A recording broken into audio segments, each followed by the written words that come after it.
जोबोद दुखुनि बाथ्रा जों माब्लाबाबो लुबैया बेफोरबायदि हिंसा दाङाबाजिखौ आरो जाय माने बेक्तिया जाय माने थिउरियाफ्रा बे खामानिखौ मावदों बेखौ आङो दुलाराय बर' फरायसा आफादनि जानानै गोख्रों रावजों सोंखारिदों मानोना दुलाराय बर' फरायसा आफादा जाबाय बर' हारिनि मोनसे फरायसा आफाद आरो जोंहा 2023 मायथाइनि जानुवारि दानाव जोङो दुलाराय बर' फरायसा आफादनि 55थि बोसोरसालि जथुम्मा जों बेखौ मोनसे जारिमिनारि महरै जोङो बेखौ फालिनो थांगासिनो दङ नाथाय दुखुनि बाथ्रा माखासे दुथां सुबुंफ्रा जाय सुबुंफ्रा जोंनि समाजाव सानफ्रोमबो बेले बेजेखौ लुबैयो दाङाबाजिखौ लुबैयो गोरोबलायनायखौ लुबैया बेबायदि सुबुंफ्रा दुलाराय बर' फरायसा आफादनि 55थि बोसोरसालि जथुम्मानि जि बेनार बे बेनारखौ बिथांमोना बिसिदों आरो बे खामानिखौ जोङो दुलाराय बर' फरायसा आफादा गोख्रों रावजों जों सोंखारिदों आरो बेबायदि जाथायनिफ्राय बिथांमोनखौ गोजानाव थानो खावलायदों आरो गासै रायजो राजा गासै दल संगठनफोरखौ जोङो दुलाराय बर' फरायसा आफादा गोजोननि थाखाय जि खामानि मावदों जि बिथांखिफोर लादों बेवहाय जों गासै रायजो राजा नोंथांमोनखौ खावलायनो हेफाजाब होनो थाखाय आं दिनैनि हाबाफारिनि गेजेरजों खावलायहरबाय। दुलाराय बर' फरायसा आफादनि मोनसे पस्टार जे फैबाय थानाय जि एनुवेल कनफारेन्स दुलाराय बर' फरायसा आफादनि बे पस्टारखौ सोरबा सुथुरा बिसिनानै थांदों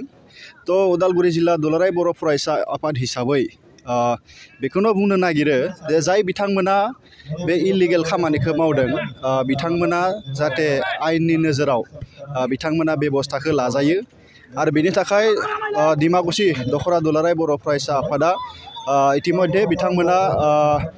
डिमाकुसि पुलिस थानायाव बिथांमोना सावरायदों आरो एजाहार होनाय जादों आरो थिग बेबायदिनो जाय बिथांमोना बेफोरबायदि समाज बेरेखा आरो इलिगेल खामानियाव जड़ित जानानै थायो बिथांमोननि फारसे मोनसे गोख्रों मेसेज जे नोंथांमोना दुलाराय बर' फरायसा आफादखौ माबा मोनसे नायनो बादों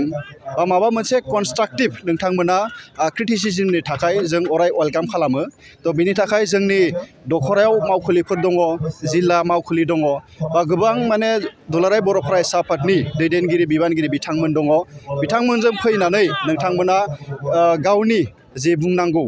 गोबां बाथ्राफोरखौ नोंथांमोना सावरायफैनो हायो बे आंनिफ्राय मोनसे वेलकाम मोनसे डिसिसना थाबाय थिग एखेलगेनो बेखौ बुंनो नागिरो जे जाय बिथांमोना बेफोरबायदि खामानिखौ मावो बिथांमोनखौ जोङो हगारनाय जानाय नङा गोख्रों बेबस्थाखौ लानाय जागोन तो बेखिनिखौ आङो उदालगुरि जिल्ला दुलाराय बर' फरायसा आफादनि जानानै फोरमायबाय। दा दुलाराय बर' फरायसा आफाद हिसाबै मालाबाबो खामानि मावनाया जोंना खमायाखै जेबायदि सोलोंथाइ बिथिङाव समाज फोसाबनायनि बिथिङाव लाइमोनफोरनि जेंना सुस्रांनायाव आरो जोंनि रांखान्थि बिथिङाव गामि खना खनला जोङो खामानि मावबाय थादों नाथाय गोबां बाथ्राखौ बुंनायनि सिगां जों बेखौ बुंनो लुबैयो जे दिनै दुलाराय बर' फरायसा आफादा राजखान्थियाव आखाइ होबाय राजखान्थियाव बिथांमोना